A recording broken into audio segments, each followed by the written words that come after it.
What if 5 armed strangers surrounding a billionaire at La Maison Dorée wasn't the most dangerous thing that happened that night? Eliza Thompson, working double shifts to cover her brother's medical bills, never imagined her waitressing job would explode into violence before the crème brûlée was served. But when guns appeared around Mr. Harrington's table, something awakened in her that 20 years of martial arts training and 3 tours overseas had carefully hidden beneath her gentle smile and perfect service. The chandelier light caught the rim of the crystal water glass as Eliza Thompson refilled it without a sound, her movements practiced to invisibility in the hushed atmosphere of La Maison Dorée, where meals cost more than her monthly rent. Mr. Harrington glanced up from his medium-rare filet mignon and acknowledged her with a genuine smile that reached his eyes. So unlike the vacant stares of the other tables she had served tonight, where wealthy patrons looked through her as if she were made of the same air she moved through so carefully. The restaurant breathed wealth from every polished surface, from the gold inlaid place settings to the rare orchids blooming impossibly on each table, while her feet ached in shoes with thinning soles and her back screamed from 12 hours of perfect posture across 2 shifts she had taken when Jamal called in sick. She noticed the woman at table 7 touching her earring 3 times in succession while glancing nervously at her date, the businessman in the corner who had loosened his tie exactly 1 inch while his lunch meeting had gone from cordial to tense, and the couple near the windows whose wedding rings had been recently removed, judging by the lighter band of skin around their fingers. Eliza poured wine for Mr. Harrington with the label facing him precisely, explaining the vintage notes with enough knowledge to satisfy but not so much as to intrude, her mind calculating the exact percentage to expect from his bill, while simultaneously tracking every movement in her peripheral vision, as she had been trained to do long before she ever carried a serving tray. Between recommendations for dessert and clearing the remnants of his appetizer, she calculated how far the anticipated tip would go toward her brother Marcus's latest hospital bill, the numbers an ever-present storm cloud in her mind, where lightning flashed with each new invoice and thunder rolled with every collection call. His kidney treatment costs had climbed into 5 figures last month alone, and the insurance company had found yet another reason to deny coverage despite her hours spent arguing on the phone during her precious few hours between shifts. Mr. Harrington inquired about the chef's chocolate soufflé with lemon crème anglaise, unaware that the woman refilling his water had once disarmed 3 insurgents with nothing but a combat knife and sheer determination, or that she had memorized the faces of everyone in the dining room within her first 30 seconds of entering it, or that beneath her professional smile and impeccable service manner beat a heart that had seen more violence than most military generals but still raced with fear every time the hospital called. She recommended the soufflé with practiced enthusiasm, knowing the dessert would add another 20% to his bill, and thus to her tip, feeling guilty for calculating a man's generosity in such cold terms, but seeing no alternative when Marcus needed his dialysis, and the hospital administrator had made it clear that their patients had limits regardless of how heartbreaking his case might be. Friends, before we go further, may I ask a small favor? Please subscribe to our channel. It truly helps us keep bringing you these stories, and reaching 1,000 subscribers soon is so important for us to continue. We also love hearing from you. Tell us in the comments where you're watching from. It's always fascinating to see how our little storytelling circle is spreading across the world. And if you enjoyed the beginning, give this video a like, and let's share thoughts on the whole story together below. The maitre d' greeted 5 men at the entrance with practiced deference, his smile never faltering as they declined to check their tailored suit jackets despite the warm evening. But Eliza caught the micro-expression of confusion that flickered across his face for less than a second before disappearing back behind professional courtesy. They entered not as individuals but as a single entity, their footfalls landing in near-perfect unison against the marble floor, their eyes scanning the room in a sweeping pattern that divided the space into sectors rather than seeking out the beauty of the restaurant or familiar faces among the diners. Eliza felt the small hairs on the back of her neck rise as she observed how they separated with casual precision, each taking position at different points around the dining room that collectively provided sightlines to every exit, their movements too deliberate beneath the veneer of nonchalance, the slight bulges beneath their left arms too familiar to her trained eye. The sommelier approached one man with a wine list, receiving a dismissive wave as the man ordered sparkling water, while his gaze remained fixed on Mr. Harrington across the room. A predatory focus masked as casual observation, but betrayed by the stillness with which he held himself, the complete absence of the small fidgets and adjustments normal diners made when settling into the plush chairs. Eliza felt her pulse quicken as muscle memory from another life began to awaken, her breath automatically shifting into the controlled pattern she had used before operations, her mind calculating distances between tables and cataloguing potential improvised weapons from butter knives to heavy silver serving trays to the corkscrew tucked in her apron pocket. The ambient sounds of the restaurant seemed to dim as her senses heightened, the clink of silverware against fine china becoming sharper, conversations fading into background murmur, while she focused on the deliberate hand movements of the man nearest to the kitchen as he adjusted his cufflink twice in succession, a signal to his companions that ordinary diners would never notice. She moved toward Mr. Harrington with his soufflé, maintaining her serene waitress smile while every instinct screamed danger, her eyes noting how the 5 men had created a perimeter that blocked staff access to panic buttons and how their positions corresponded precisely to the restaurant's security camera blind spots that she had identified her first week working there. The weight of her past pressed against her chest as she set down the delicate dessert before Mr. Harrington, that familiar cold clarity washing through her veins that she had hoped never to feel again in civilian life, her training assessing threats and planning contingencies, even as she recited the ingredients in the dessert with perfect composure. A busboy dropped a glass near the bar, the sharp sound of shattering crystal causing every head to turn except those of the 5 men, their discipline betraying their training as surely as a confession, and Eliza knew with absolute certainty that the evening was about to shatter just as completely as that fallen glass, her hard-won peaceful existence as invisible waitress Eliza Thompson about to collide violently with the person she had been before, the person she had buried beneath customer service pleasantries and deliberately forgettable efficiency. As Mr. Harrington lifted the first spoonful of soufflé to his lips, the 5 men converged on his table with the synchronized precision of wolves closing in on prey, their casual demeanors evaporating as hands slipped inside jackets to produce matte black handguns held low against their thighs to avoid immediate panic while effectively controlling the space. The tallest man leaned down beside Mr. Harrington with a smile that never touched his cold eyes, whispering something that drained all color from the billionaire's face, while the other 4 positioned themselves to block service staff and create a barrier between their target and any potential intervention, their movements economical and rehearsed like dancers in a deadly ballet. Around the restaurant, the moment of recognition rippled outward, as diners noticed the weapons now visible below the table line, conversations stuttering into silence, a woman at the next table stifling a scream behind trembling fingers as her dining companion slowly raised his hands in a universal gesture of surrender, the atmosphere crystallizing into the fragile stillness that precedes catastrophe. The restaurant manager approached with shaking hands raised to shoulder height, his practiced hospitality crumbling into naked fear as he assured the men they could have access to the safe, the register, anything they wanted,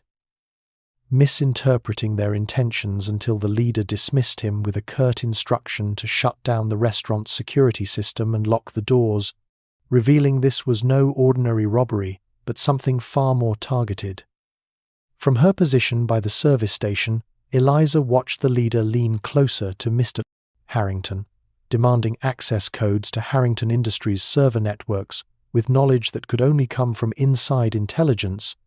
threatening consequences that would begin with the diners around them if cooperation wasn't immediate. his voice low, but carrying to her enhanced hearing, trained to detect whispers across noisy battlefields. The weight of decision pressed down on Eliza like a physical force, her fingers tightening around the serving tray. As time seemed to stretch and slow around her, each heartbeat thundering in her ears as she stood frozen between worlds, between the safety of invisibility she had cultivated so carefully since leaving the military and the responsibility that had once defined her existence. Marcus's face flashed through her mind, his hospital bed surrounded by machines that kept him alive, dependent on her ability to keep working, to stay anonymous,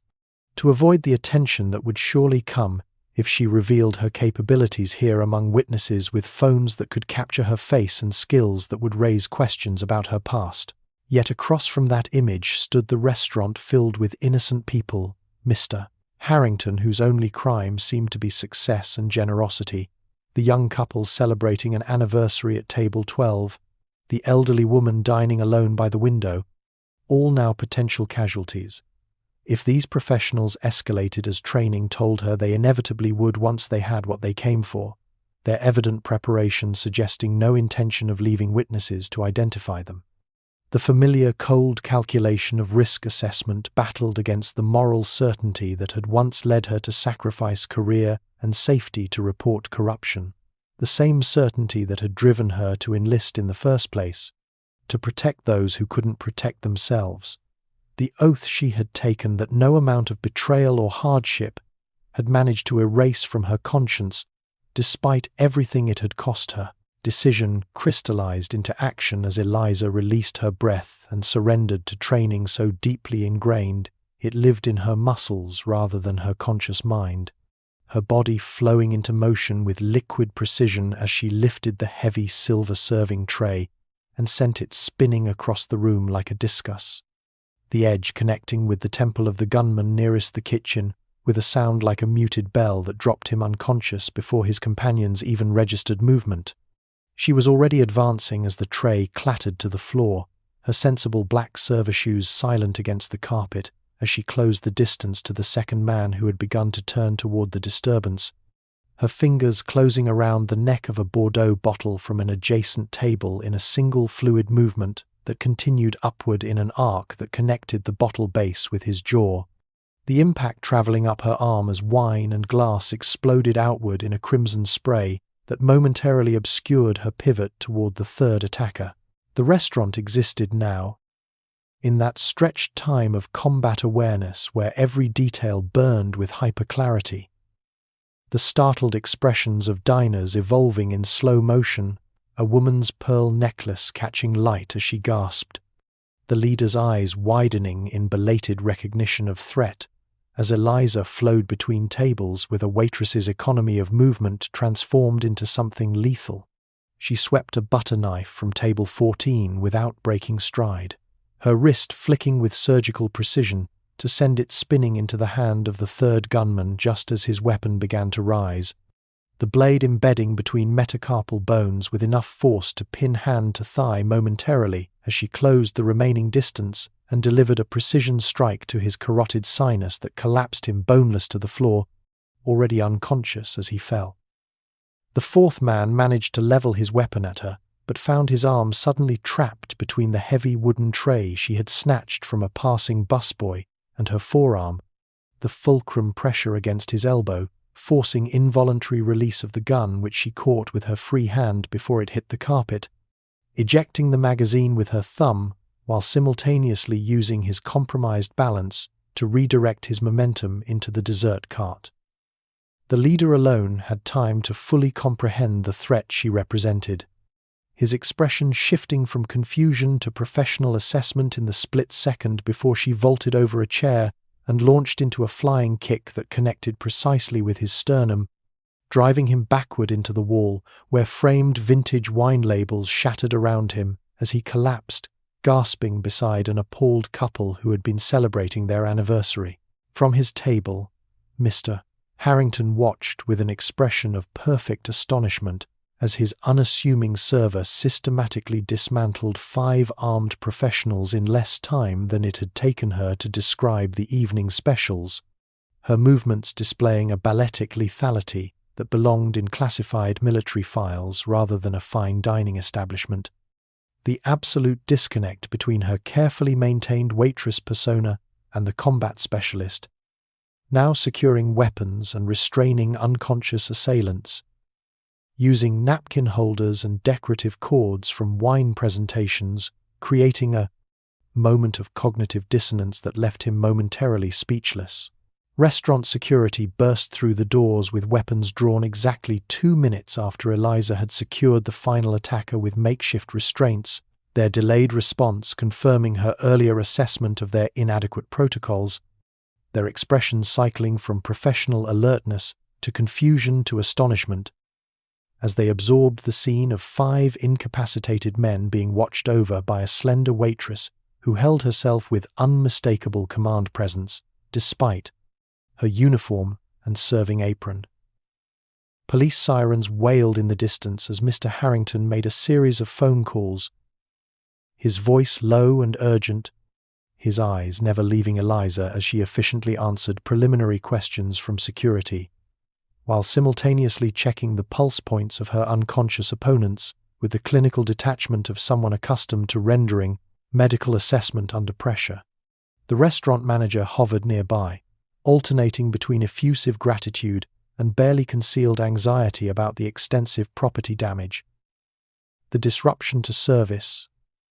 the media attention sure to follow,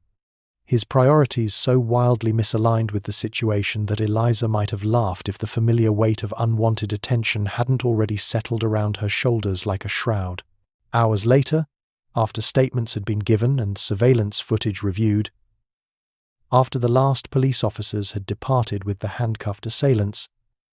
Eliza found herself seated across from Mr. Harrington in his private car, a luxury vehicle with privacy partition and windows tinted against the gathered news vans, her uniform stained with wine, and her hands still smelling faintly of gunpowder residue from securing the weapons.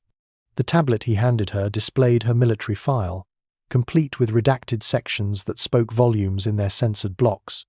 her service record in special operations units whose existence wasn't officially acknowledged, her numerous commendations including a Silver Star whose citation was almost entirely blacked out,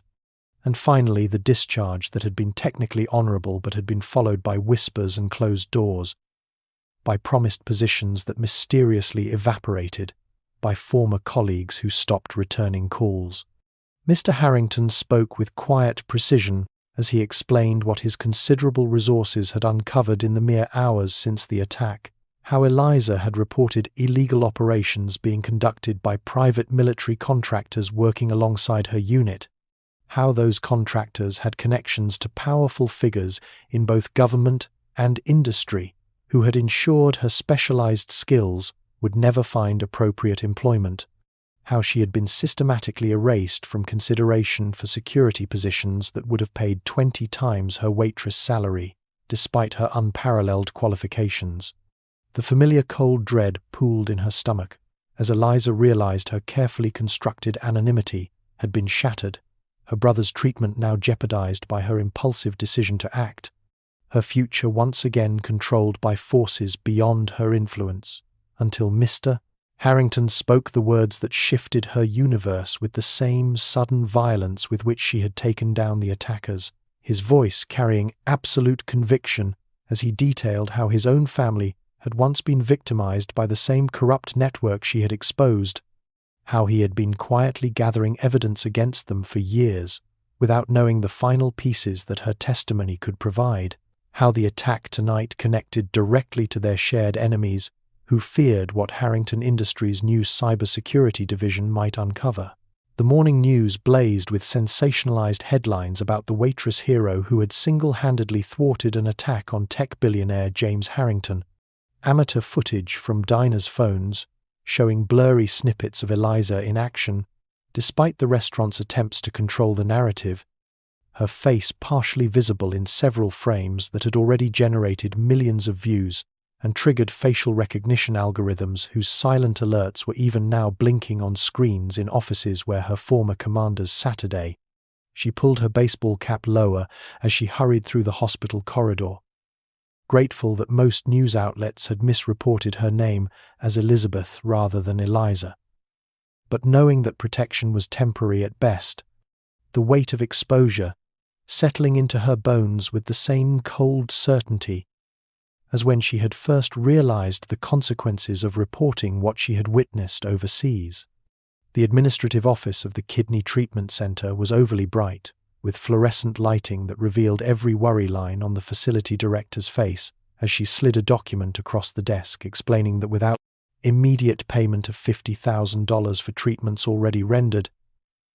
and another $30,000 as deposit for continued care, they would be forced to transfer Marcus to a state facility where the standard of treatment would be drastically reduced. Eliza stared at the numbers swimming before her eyes, knowing her savings totaled less than $3,000, knowing no bank would approve a loan given her income, knowing the next 48 hours would determine whether her brother lived or regressed beyond recovery, the carefully balanced house of cards that was their existence collapsing around her, just as she had finally found someone who might help clear her name. Her phone vibrated with another call from a journalist seeking comment, the 17th today, which she silenced while promising the facility director she would return with payment before the deadline, her voice steady despite the screaming panic that clawed inside her chest as she walked past her brother's room, where he slept unaware of how precarious his situation had become. Across town in his penthouse suite occupying the top 3 floors of Harrington Tower, James Harrington stood before a wall of screens displaying every news report about the restaurant incident, his security team having compiled comprehensive background on Eliza Thompson, including her multiple combat tours, her specialized training in counterterrorism and extraction operations, her exemplary service record, and the mysterious circumstances surrounding her abrupt transition to civilian life, despite being on track for advancement to command positions. He tapped a stylus against his palm as he absorbed the information alongside breaking intelligence about increased chatter among the network of former military contractors he had been investigating,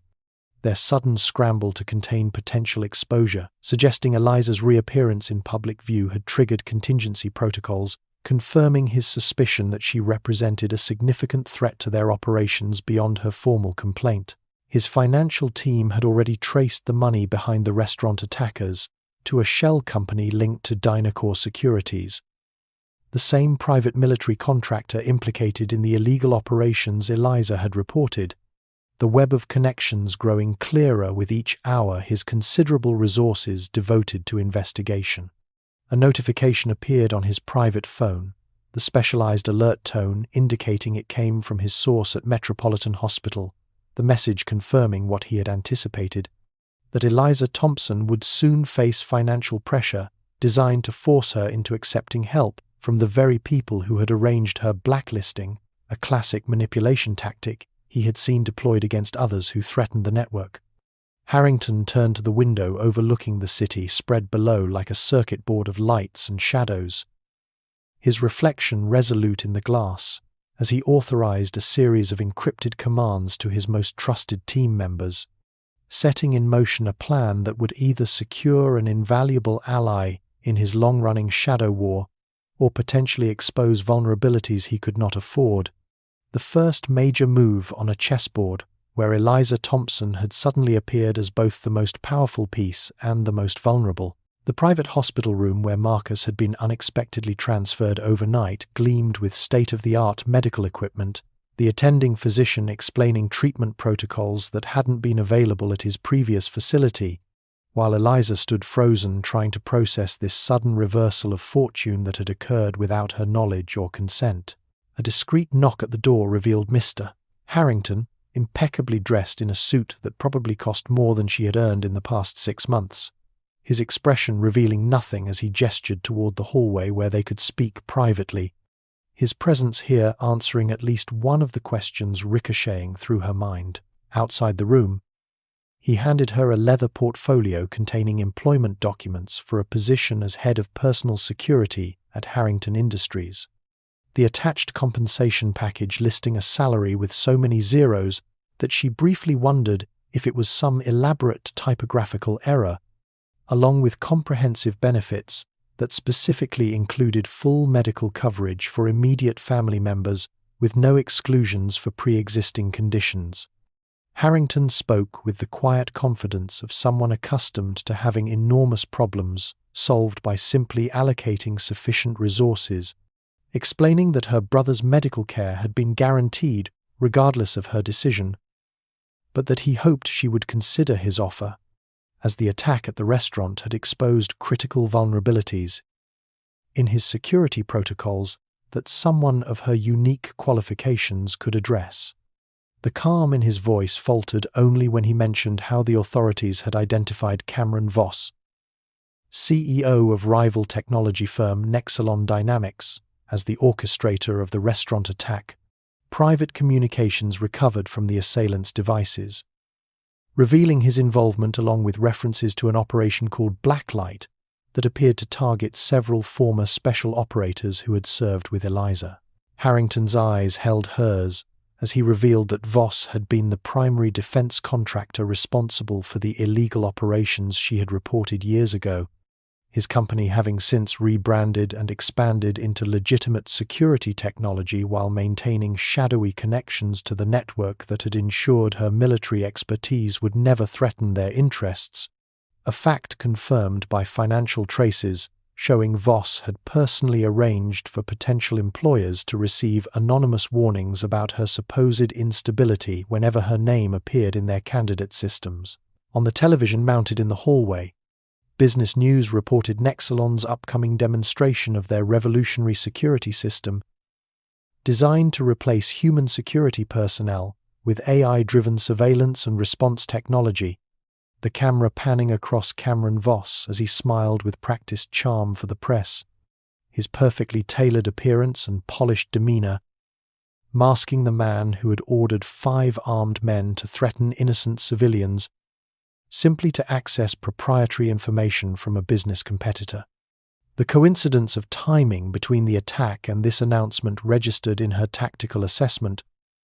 while Harrington continued explaining how Voss had systematically eliminated potential threats to his operation over the years, including arranging accidents for 3 other whistleblowers whose names appeared in the same classified reports as hers, his resources and connections making him virtually untouchable through conventional legal channels, despite Harrington's best efforts to gather enough evidence for prosecution. Eliza studied the contract with the detached analysis she had once applied to mission parameters, recognizing that accepting would provide immediate security for Marcus, but also thrust her back into precisely the type of high-profile position she had been avoiding, potentially exposing her to retribution from Voss and his network, while simultaneously offering her first real opportunity to clear her name and ensure the safety of others who had been similarly targeted. The intersection of personal safety and moral obligation creating a decision point with no clear path forward except through territory controlled by enemies who had already demonstrated their reach and ruthlessness. 1 week into her new position, Eliza stood by the floor-to-ceiling windows of her executive office on the 78th floor of Harrington Tower. The city spread below her in stark contrast to the basement apartment she had inhabited just days ago. The transition from invisibility to power, so abrupt it still induced moments of dissociation as she adjusted to the weight of corporate access badges and executive clearances that hung around her neck. The security team she now commanded had accepted her authority with professional deference despite obvious questions about her background, their training regimens already reshaping under her guidance, while she simultaneously developed enhanced protocols for Harrington's personal safety against what increasingly appeared to be sophisticated adversaries with insider knowledge. Her brother had been moved to a private recovery facility whose luxury rivaled 5-star hotels, his treatment plan now overseen by specialists whose optimism about his prognosis grew with each passing day, his voice stronger during their daily calls, unaware that his sister spent her evenings conducting covert investigation into her new benefactor, whose generosity seemed almost too perfectly aligned with her needs. The personnel files she accessed through her security clearance revealed an unsettling pattern of Harrington recruiting former military specialists with backgrounds similar to hers, individuals whose careers had been similarly derailed after operations involving the same regions where she had served. Their employment histories showing gaps that mirrored her own periods of classified deployment, too many coincidences to dismiss as mere happenstance. Late-night exploration of restricted server sections using security testing as cover had uncovered fragmentary references to Operation Kingfisher, a classified mission she had been peripherally aware of but never directly involved with, the mission that had first alerted her to potential illegal activities before she had discovered the full scope of contractor violations, its appearance in Harrington Industries files, raising questions about how a civilian corporation had obtained information even she had not been cleared to access during her service. Moving through the executive levels with their marble floors and museum-quality artwork required a different kind of hypervigilance than restaurant service. The politics and power dynamics of corporate leadership, demanding she modulate her military directness into something more diplomatically acceptable, while maintaining the authority necessary to implement critical security changes. Harrington himself remained an enigma, his intelligence and strategic thinking evident in every interaction, his knowledge of military operations occasionally revealing expertise that seemed unusual for a technology executive, his personal interest in her adjustment to corporate life, manifesting in thoughtful gestures like ensuring her office was stocked with the same tea she had mentioned preferring during a casual conversation. Their working relationship developed through daily security briefings, where his quick grasp of tactical concepts impressed her professional assessment, while his genuine concern for employee safety aligned with her own values, creating a tentative trust that existed alongside her growing questions about his potential connection to her past operations and the convenient timing of his appearance in her life, just when her financial situation had become most desperate. During a late evening security review, Harrington casually mentioned details about the structural weaknesses of forward operating bases in regions where she had been deployed, using terminology specific to special operations teams. His knowledge so precise, it triggered her internal alarms even as he transitioned seamlessly to discussing corporate security vulnerabilities, as if the parallel had been merely illustrative rather than revealing, leaving her to wonder whether she had traded one form of exploitation for another, whether her skills were once again being directed by hidden agendas,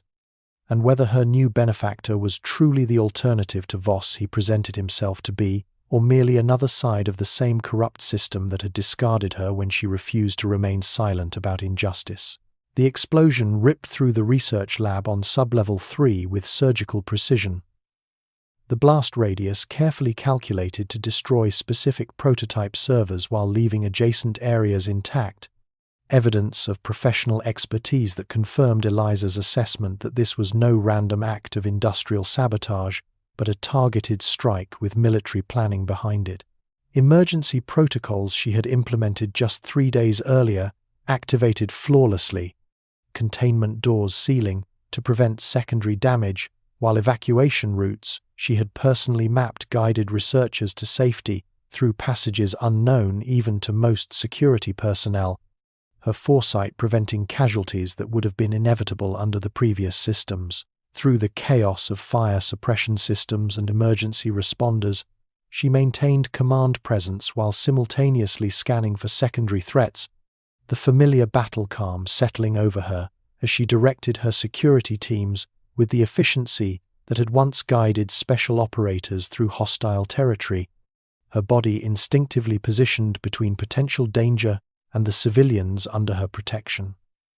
The security footage recovered from backup systems showed what building sensors had missed, a maintenance worker whose credentials checked out perfectly, but whose movements through the facility demonstrated the economy and situational awareness of professional training, his access to restricted areas granted through authorization codes that should have been impossible to duplicate, suggesting either spectacular technical sophistication or inside information that even her enhanced security measures couldn't prevent. When the smoke literally cleared, Eliza stood in Harrington's private office presenting her preliminary assessment, explaining how the attack had specifically targeted the quantum encryption project that would have made Nexalon's security systems obsolete while leaving no evidence that would connect to Voss or his organization. Her analysis met with Harrington's grave attention as he processed the implications with the same strategic calculation she had come to respect. Despite her lingering distrust, his immediate concern for the affected employees, his personal calls to each researcher assuring continued employment and support during facility reconstruction, the genuine anger that flashed across his features when discussing how civilians had been endangered, all aligned with the man she wanted to believe in, even as her investigation into his background continued to uncover troubling connections to classified operations that had once been her world. Later that evening, she sat beside Marcus in his private room, watching color return to his face after weeks of pallid exhaustion. His doctors cautiously optimistic about his latest test results, showing kidney function incrementally improving under the experimental treatment protocol that would have remained inaccessible without Harrington's intervention, his hand squeezing hers with more strength than she had felt in months as he asked her about her new position, his intuition detecting her unspoken concerns despite her carefully constructed reassurances.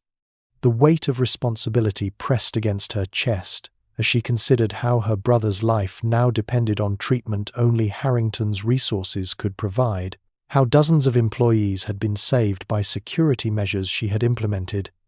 how her position offered unprecedented access to information that might finally reveal the truth about the operations that had destroyed her military career,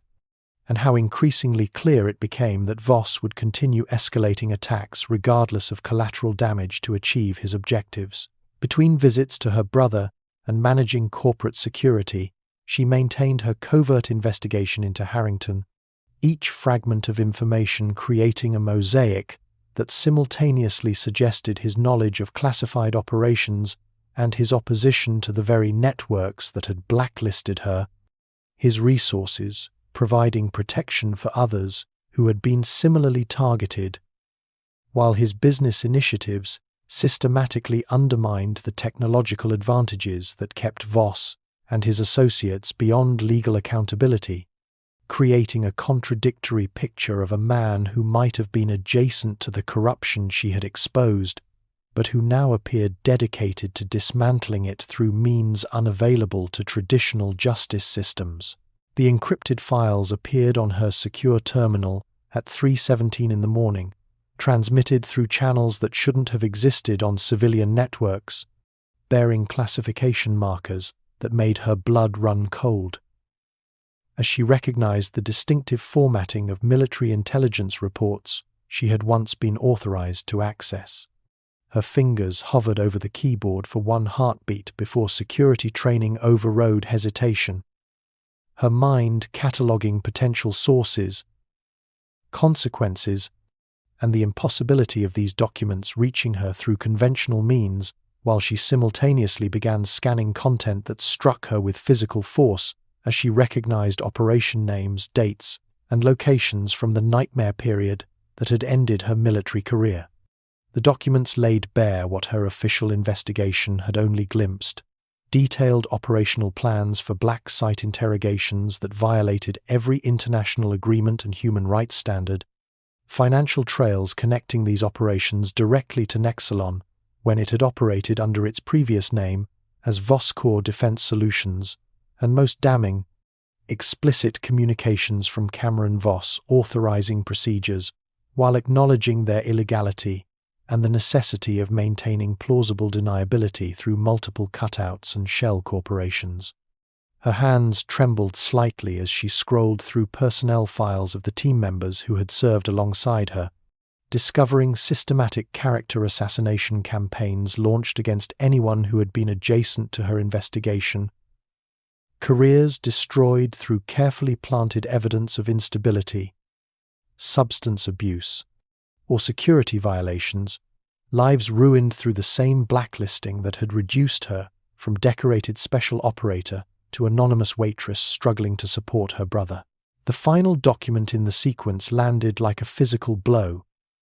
A comprehensive dossier on herself that included surveillance reports dating from her first formal complaint through her desperate job searches after discharge, continuing to her employment at La Maison Dorée, detailing how Voskhor operatives had systematically closed every path to employment, matching her skills while maintaining surveillance to ensure she never connected with others who might corroborate her accusations. The cold calculation of destroying a human being laid out in corporate language that treated her life as a simple risk management exercise. Dawnlight was breaking over the city when she finally looked up from her terminal, her mind processing not just the confirmation of everything she had suspected, but the increasingly inescapable question of how these classified documents had reached her secure terminal within Harrington Industries, the answer materializing as her office door opened to reveal Harrington himself, his appearance suggesting he too had been awake through the night, his expression grave as he recognized what filled her screen. The conversation that followed stripped away the remaining barriers between them, Harrington finally acknowledging that he had been aware of her full history before their paths crossed at the restaurant, explaining how his own family's charitable foundation had inadvertently provided cover for some of the illegal operations she had reported when they contracted with Voskhor for security in conflict regions, how his discovery of what had been done using his family resources had launched his own private investigation years before he knew her name. The luxury office seemed to shrink around them as Harrington revealed the full scope of his shadow war against Voss and his network, how he had systematically recruited others who had been similarly silenced, how he had built Harrington Industries specifically to create technology that would eventually expose what conventional justice had failed to address, how the restaurant attack had been an unexpected acceleration of a confrontation he had been meticulously preparing for years. The crisis of trust crystallized in the space between them as Eliza absorbed the revelation that her employment had never been coincidental, that Harrington had engineered their meeting after identifying her as a crucial witness whose testimony could complete the case he had built, that her brother's medical treatment served both humanitarian purposes and strategic leverage to secure her cooperation, that the man before her had manipulated events while simultaneously offering her the first genuine opportunity for justice she had found in years, his methods reflecting the same morally ambiguous calculations that defined the world of intelligence operations she had left behind, leaving her suspended between gratitude for his intervention and anger at once again becoming an asset deployed in someone else's war. The security breach alert reached Eliza during the executive meeting where she had been presenting enhanced protection protocols for the upcoming product launch, the specialized tone from her phone causing conversation to halt as she registered the unique pattern designated for Marcus's medical facility, ice flooding her veins,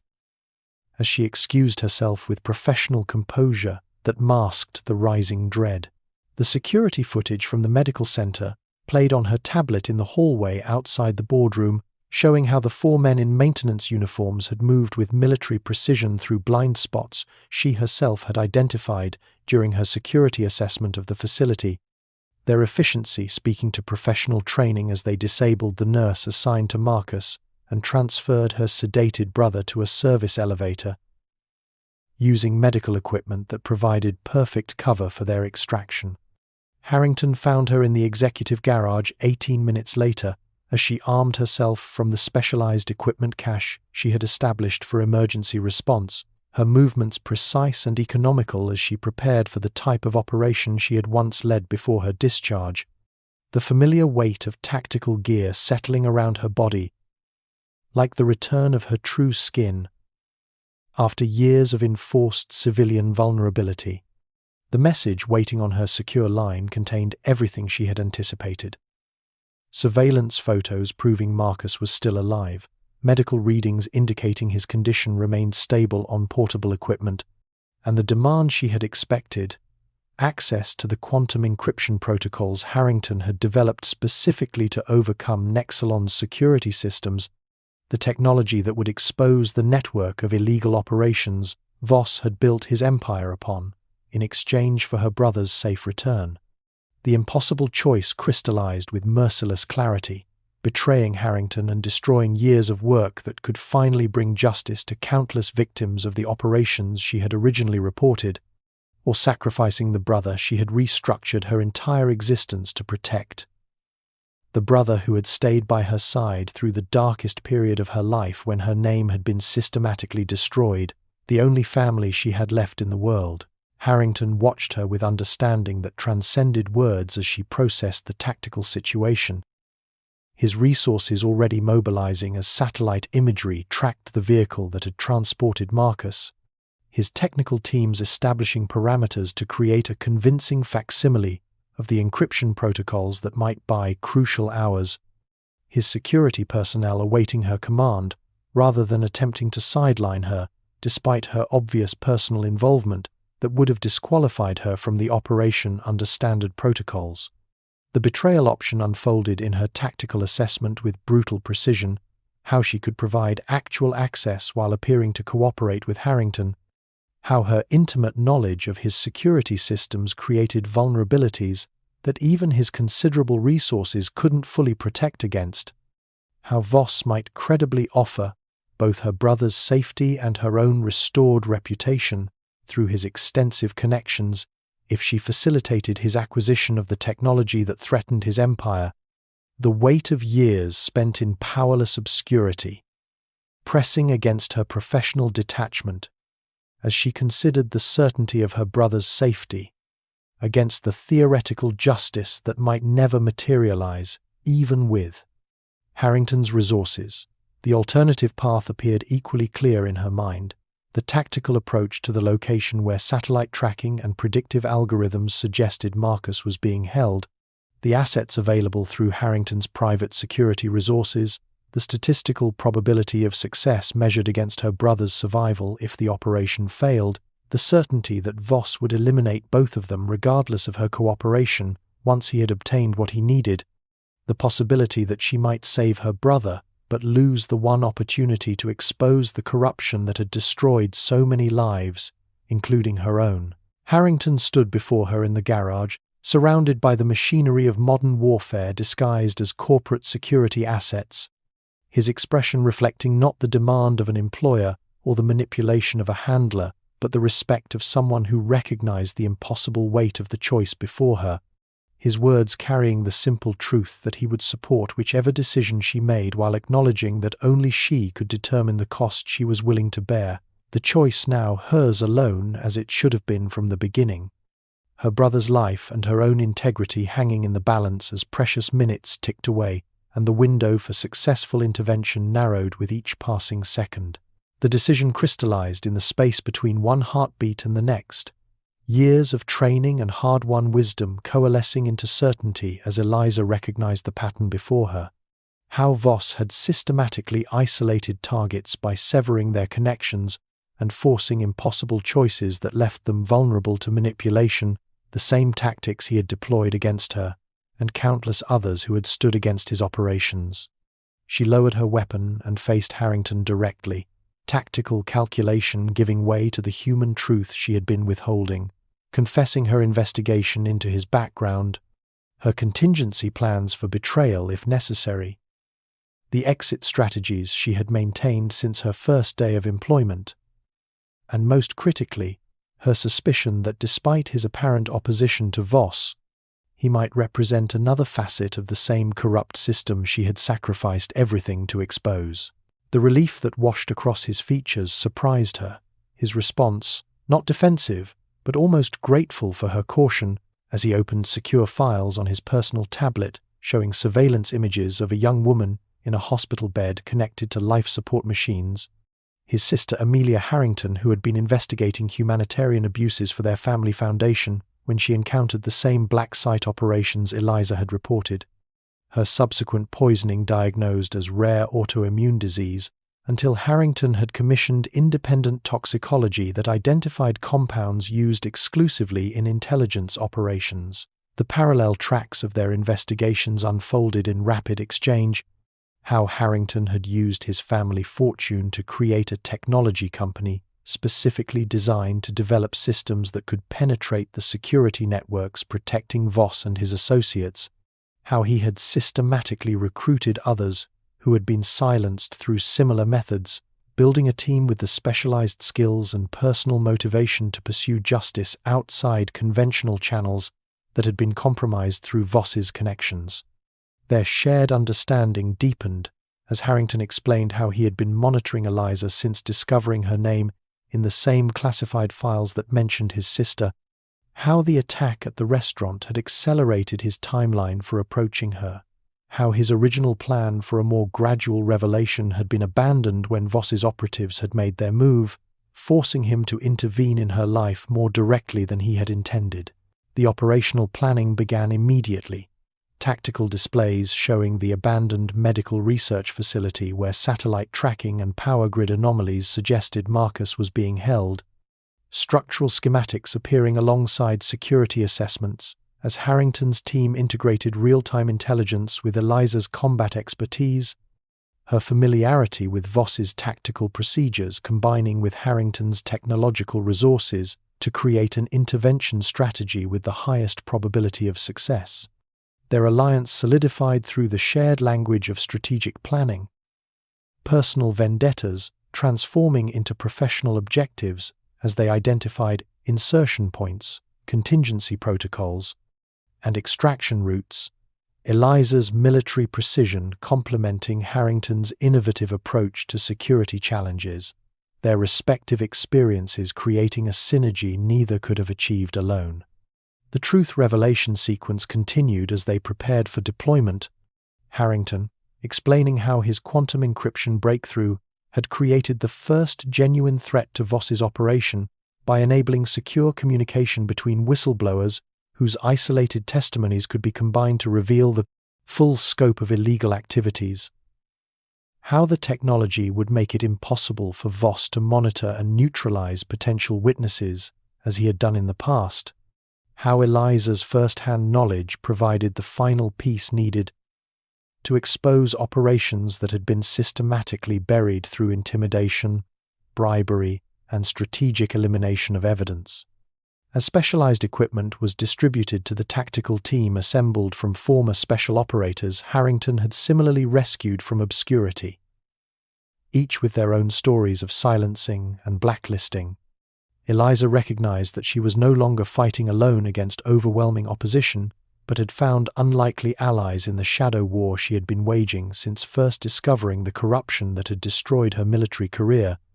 her brother's kidnapping revealing not just the depths of Voss's desperation but the unexpected strength of the coalition that had formed to oppose him. The abandoned research facility loomed against the night sky, its darkened windows reflecting nothing but starlight, as Eliza led the tactical team through security perimeters that would have been impenetrable without the specialized countermeasures Harrington's engineers had developed, the building's supposedly unbreachable systems yielding to technology specifically designed to overcome Nexalon security architecture. The operation unfolded with precision born from perfect intelligence, surveillance drones having mapped heat signatures and patrol patterns, communications intercepts having revealed guard rotations and security protocols, allowing the team to move like ghosts through blind spots that existed in even the most sophisticated systems. Eliza navigated the sterile corridors with the heightened awareness of combat, her body remembering rhythms of movement that had once defined her existence, each corner and doorway assessed and cleared with economical efficiency. As they penetrated deeper into the facility where Marcus was being held, according to intelligence that proved flawless in its accuracy. The confrontation with Voss occurred in the central laboratory where Marcus lay connected to medical equipment, the CEO flanked by security personnel whose posture revealed military backgrounds similar to her own,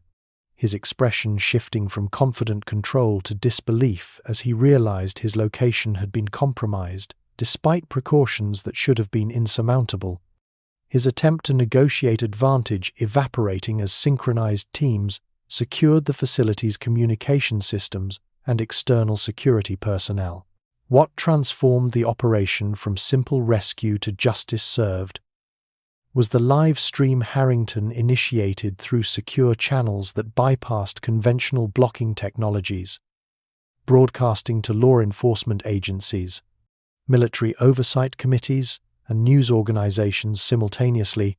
capturing Voss's unguarded reaction as Eliza systematically presented evidence of his illegal operations, while technical teams extracted the facility's own data that contained confirmation of everything she alleged.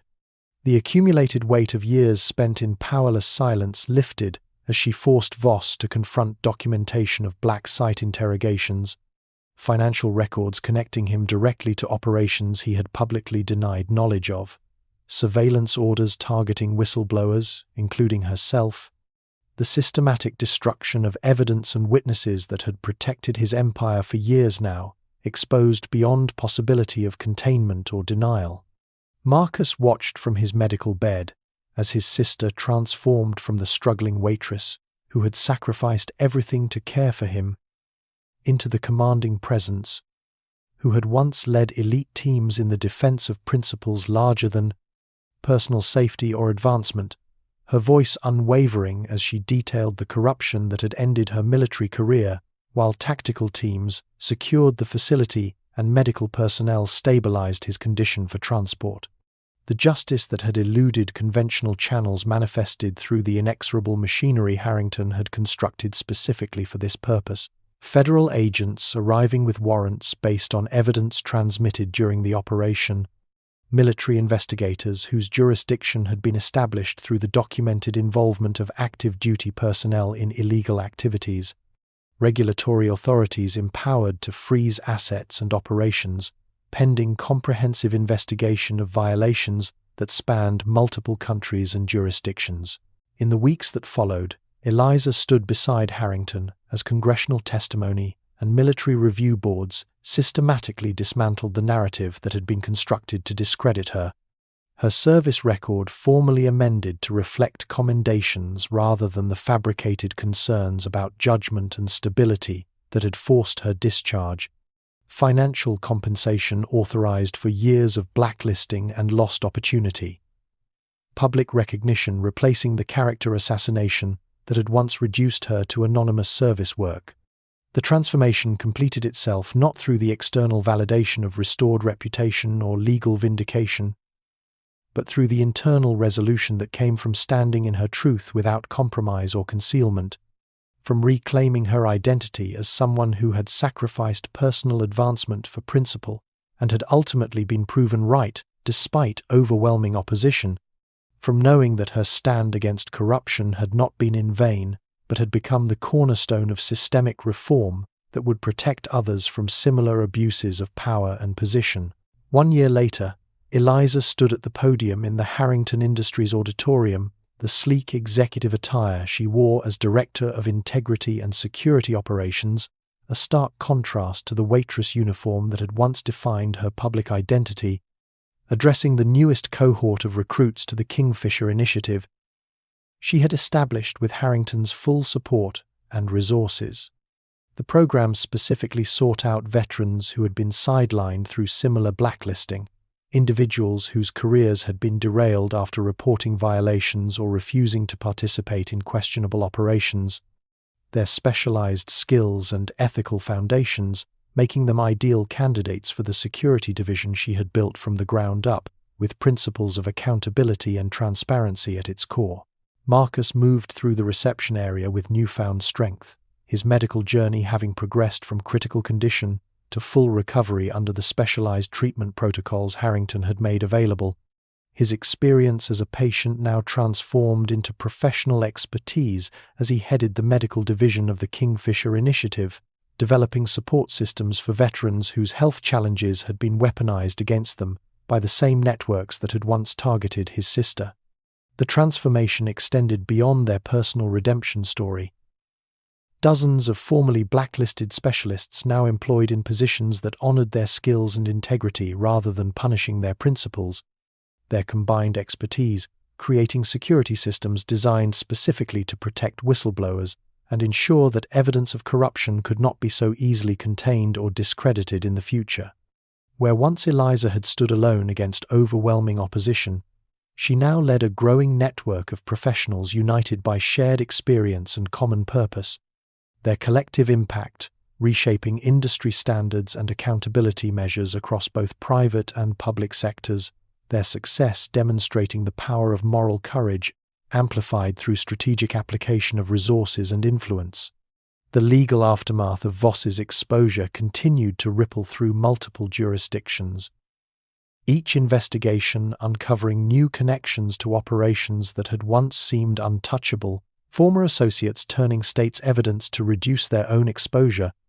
the intricate web of corruption unraveling strand by strand, as the mechanisms of justice Eliza had once despaired of finally engaged with the full weight of their authority. In quiet moments between operational planning and program development, Eliza and Harrington occasionally reflected on the improbable sequence of events that had brought them together, how a routine dinner at an elegant restaurant had escalated into armed confrontation and ultimately transformed into partnership that neither could have envisioned, how the courage to act in that critical moment had set in motion consequences that extended far beyond personal vindication to systemic change that would protect countless others from similar abuses of power. The narrative that had begun with Eliza Thompson as an anonymous waitress struggling to support her brother through impossible circumstances had expanded into something with implications extending far beyond individual justice, her story becoming inspiration for others facing similar impossible choices between security and principle, between acceptance of corruption and the courage to stand against overwhelming odds. What she shared with the recruits gathered before her was not just tactical expertise or professional opportunity, but the fundamental truth she had discovered through her journey from powerlessness to influence, that single moments of moral clarity acted upon despite personal risk could transform not only individual lives but entire systems, that the choice to maintain integrity even when convenience and safety argued for compromise could eventually create ripples powerful enough to overcome even the most entrenched corruption. That hope persisted, not as naive optimism, but as the proven reality that justice delayed was not always justice denied, when courage found the right allies and opportunities to manifest its full potential.